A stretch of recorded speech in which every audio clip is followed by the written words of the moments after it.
Christina Gingery, and I'm part of Spindle's customer success team. In this video, we're going to focus on the analysis page because we have found it to be a key driver to increasing productivity and throughput. In just 5 minutes, you can get a snapshot of your facility and where your coaching would be most impactful. You can also review historical productivity by any desired time frame. This is our team's go-to page. Now let's take a look at the analysis page on SpindleLIVE.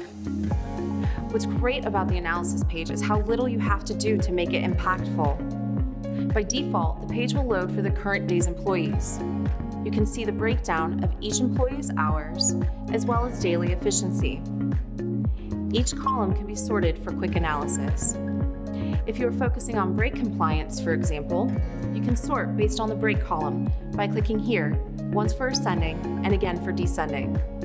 If you click here, you can change the date range of the page, but we will just continue with our data for today.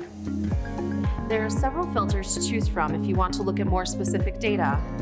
For example, by selecting one classification and then filtering, you can view the group of employees who have logged into that task for the day and their current efficiency.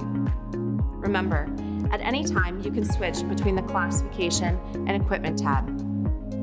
When you've created your report, you can print or export it to share. Now for some best practices. Daily, you'll want to pull the analysis page for the previous day and review as a management team. You can then make coaching decisions based on the goals of your team. Midday, you should pull the current day's data to review efficiencies and any excessive break and lunch times. On a weekly basis, run the previous week's analysis page for both the employee and classification view and review with your team to highlight next opportunities to tackle. If you like this video, we'd encourage you to click the like button and subscribe to our Spindle YouTube channel.